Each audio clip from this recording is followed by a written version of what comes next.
अस्सलामुअलैकुम। आज का हमारा टॉपिक है कि what is the pure research. Pure research क्या है? Pure research is also called fundamental और थ्योरेटिकल रिसर्च। तो प्योर रिसर्च को फंडामेंटल रिसर्च भी कहते हैं, थ्योरेटिकल रिसर्च भी कहते हैं। Pure research is undertaken for the sake of knowledge without any intention to apply it in practice. कि प्योर रिसर्च जो है वो for the sake of knowledge adopt की जाती है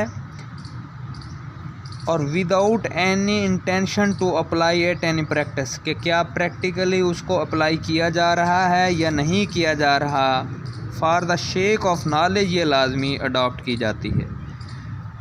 नेक्स्ट भी यही कह रहा है, प्योर रिसर्च में also involve improvement in the existing theory.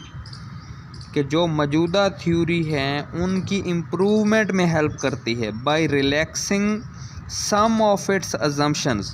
कि उसकी कुछ अजम्पशंस को हम रिलैक्स कर देते हैं और फिर उस थ्योरी में को हम देखते हैं, या फिर क्या है or reinterpretation or the development of new theory.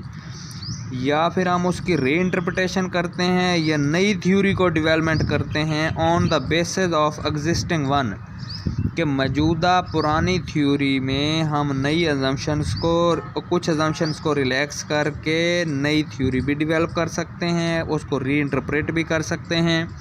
तो ये कहलाता है प्योर रिसर्च। जैसे for example, theory of the distribution has been altered और reinterpreted to suit the changing economic condition. कि कुछ हम इकनॉमिक कंडीशन को चेंज करके थ्योरी ऑफ डिस्ट्रीब्यूशन को हम चेंजिंग देखें तो फिर उसको हम बोलते हैं प्योर रिसर्च।